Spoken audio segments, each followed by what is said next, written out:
When you think of Master Wu, the first things you might instantly think of is how he's one of the very first characters to pop up on the Ninjago screen, or how he's literally the initial foundation of the ninja team we all have known to love. But one of the things that at least I don't really think about as much straight off the bat is his suits. We know they exist, we follow them every season, and we think they're really cool. But at least to me, I don't think I really follow them enough to have a proper opinion on all of them. I have a proper opinion on all the ninja suits, right? Those are something that I follow very dearly. But the Master Wu suits, not much. So I wanted to make a video where we looked at all the Master Wu suits up till 2021 and really put it all into perspective. First off, we have the very first classic Season 1 suit. It's pretty simple, but it looks comfy, and I don't feel like any detail is really lacking. It has detail in the right places, and it's plain in the right places as well. Something about the simplicity is very attractive. Going to the next Master Wu suit, this also came in the same year. This was his kimono suit. And the cool thing about the kimono suit is it's contradicting the suit we just looked at in many ways. First of all, it's really detailed and actually had a lot of power to it. It was able to banish Garmadon into the underworld, I think, whatever spell is written on the torso. Then there's Wu's Season 2 suit, more fitted to match the snake vibes. There's the literal snakes on his torso, and I like this. The gray definitely works. We're seeing gray on Wu for the very first time. Season 3 didn't bring us a normal Wu, but instead another black-based Wu, but this time evil. Wu was based off of his Ninjroid design when he went to the Overlord side for a brief period of time. Season 4 Tournament of Elements was the very first season without a Wu suit, and that was because we had another sensei in the mix, and it was Sensei Garmadon that season, so no Wu suit that time.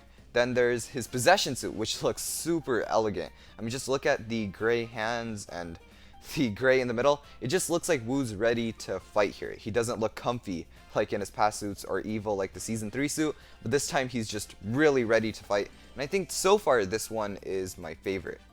After that, there is a exclusive to book version of Sensei Wu. This one came with a gold hat, and I can't really say much about this, and it's really not that relevant. The same year, Possession actually brought us another suit. This was more of a Wu in the tea farm, just chilling out suit. This one had so much more gold to it, and I really like the gold hat that they had. Everything accents each other well, and it's kind of crazy that Wu got two suits that season. This one makes him look a little bit more old. Skybound had the same Possession suit for Wu, the gray hands and everything, and that's completely fine. Day of the Departed and Hands of Time actually used the same Wu suit. It was all based off of his original Season 1 suit, so it looks like Wu went back to wearing that because it was super comfy, except this time the belt is more on the torso. And I gotta see what LEGO did there. They didn't want to do a exclusive leg print, so they just went with making the legs plain, which is fine. I'm not a huge fan of this suit. Then there's Baby Wu, the most adorable version of Wu, and after this all the Wus are going to get pretty crazy. Since Season 9 brought us Teen Wu, Wu is now growing up, and really like the headband over there. It looks absolutely fantastic, and I think both versions of growing up Wu that LEGO made are super adorable and super cool looking. There's also Dragon Master Wu, who definitely stands out the most. This is just Teen Wu with all the golden armor he needs to tame Firstborn, but not really, since the golden armor ended up doing nothing. It's just mainly decorational. And then there's also another Teen Wu, but it's exclusive to the new visual dictionary book. This one actually popped up in the Hands of Time Legacy short, so it's kind of connected to the story. Then there's a Legacy version of the Black Kimono Sensei Wu. This time all the art is a little bit more 2D'd up to match the less serious tone of Legacy. For some reason, Wu has a surprised look on his face. Like what is that face he's making? He looks like he's scared of something the ninja are doing. And normally his faces are just neutral, so I think in that case this face is weird. The rest of it is fine. And then coming over to one of my favorite Wu suits, we have the Season 11 one. And this one is Master Wu with a cape.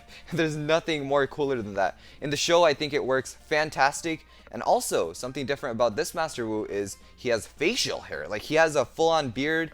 On the back of his head, he has a braid. It's completely crazy. They literally reimagined Wu with this whole design.